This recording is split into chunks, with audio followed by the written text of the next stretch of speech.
আমার হাতে বানানো ওই মোমোস রেসিপিটা তোমার রেস্টুরেন্টের স্বাদকেও হার মানিয়ে দেবে, এত মজা হয়েছে। বিশ্বাস না হলে তোমরা আমার পুরো রেসিপিটা একটু দেখো। আজকে পুরো রেসিপিটা টিপস অ্যান্ড ট্রিক্স সহকারে তোমাদের সাথে শেয়ার করব, যা অসাধারণ এবং লোভনীয়, একদম ভিতরে জুসি। আর এই লোভনীয় রেসিপিটা কীভাবে করলাম পুরোটাই শেয়ার করব।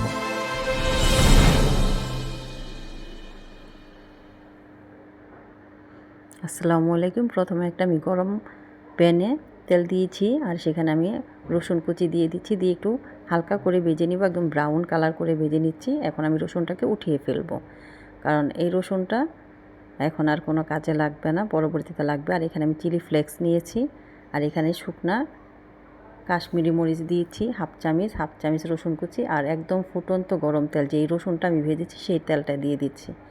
দেখো কালারটা কতটা সুন্দর লাগছে। এখন আমি একটু চামচ দিয়ে নেড়ে চেড়ে দিচ্ছি, আর রসুনটা কিন্তু দেখো কিন্তু সুন্দর বুদবুদ উঠতেছে। আর এই চিলি অয়েলটা কিন্তু তোমরা যদি সুপার শপ থেকে কিনতে চাও তাহলে কিন্তু একটু দাম দিয়ে কিনতে হবে। আর এখানে কাশ্মীরি মরিচ দিয়ে দিচ্ছি কালারের জন্য, তোমরা চাইলে বাদ দিতে পারো, কিন্তু দিলে একটু ভালো হয়। আর এই চিলি অয়েলটা উপর আমি এখন যে শুকনো রসুনটা আমি ভেজে নিয়েছি সেটা দিয়ে দিচ্ছি। চাইলে এটা অপশনাল, এটাও বাদ দিতে পারো। এই চিলি অয়েলটাতে কিন্তু তোমরা বানিয়ে ফ্রিজে রেখে দিতে পারো নর্মাল টেম্পারেচারে। আর এখানে আমি মাংসের কিমাটা নিয়েছি, একদম মিহি করে আমি কিমাটা করে নিয়েছি।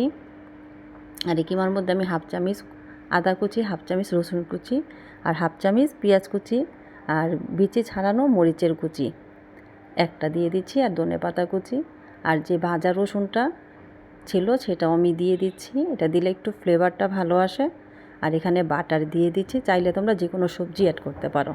আর এখানে এক চামচ সয়া সস, হাফ চামচ লবণ দিচ্ছি, কারণ সয়া সসের লবণ থাকে সেজন্য লবণটা একটু আমি কম দিয়েছি। ভালো করে মাখিয়ে নিব।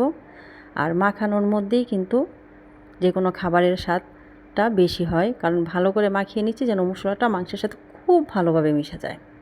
যাই হোক, আমার মাখানো শেষ। এখন চলে আসছি আরেক কাজে। আর এই যে মোমোর যে শীটটা আমি আগেই তৈরি করে রেখেছিলাম কাজের সুবিধার জন্য, তোমরাও করে রেখে দিতে পারো, নর্মাল টেম্পারেচারে রেখে দিবে বা ডিপ ফ্রিজে রেখে দিতে পারো। এখন আমি এটার উপর একটু পানি দিয়ে দিচ্ছি, আর মাংসের কিমাটা দিয়ে দিচ্ছি, দিয়ে আমি এখন মোমোর যে বাসটা দিব। বাসটা তোমরা যে কোনো ডিজাইন দিতে পারো, আমি অত ডিজাইন পারি না, যতটুকু সম্ভব হয়েছে করতেছি।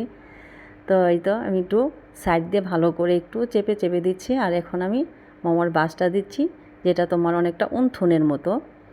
উনথনের বাসটাও দিতে পারো, বা তোমরা ইউটিউব সার্চ দিয়েও সুন্দর সুন্দর ডিজাইনগুলো করে নিতে পারো। আমি অত ডিজাইন করতে পারি না, যাই হোক। তো এই তো এরকম করে আমি সবগুলো মোমো বানিয়ে নিয়েছি। দেখো কতটা সুন্দর লাগতেছে, একদম পাতলা ফুল, মানে ছোটোকালে যখন পাতলা ফুল দিয়ে খেলতাম ওইরকম পাতলা ফুলের মতো হয়ে গিয়েছে। যাই হোক, এখন এগুলো আমি স্টিম করব। আমি স্টিম করতে চলে আসছি। দেখো মোমোগুলো দেখতে সুন্দর লাগছে। আগে হাঁড়িতে পানি দিয়ে গরম করে নিয়েছিলাম। এখন আমি সবগুলো মোমো আস্তে আস্তে দিয়ে দিচ্ছি, একটু সেপারেট করে দিবে, মানে সাইড করে দিবে যেন হয়। ফিরে আসছি 25 মিনিট পর।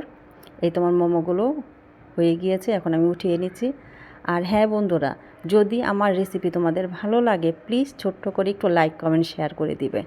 আর এই তো আমার মোমোগুলো রেডি। তো রেস্টুরেন্ট স্বাদকে একদম হার মানিয়ে দেবে আজকের আমার এই হাতে বানানো মোমো রেসিপিটা। জাস্ট ওয়াও, খেতে অসাধারণ। ভিতরে যেমন জুসি, তেমন উপর দিয়ে একদম সফট, ভিতর দিয়ে একদম জুসি, খুবই মজা। এটা যদি একবার বাড়িতে বানিয়ে খাও, আশা করি তোমাদের রেস্টুরেন্টে যেতে হবে না। তো ভালো লাগলে অবশ্যই বাসায় ট্রাই করো, আর ছোট্ট করে একটু লাইক কমেন্টস অ্যান্ড শেয়ার। আসসালামু আলাইকুম।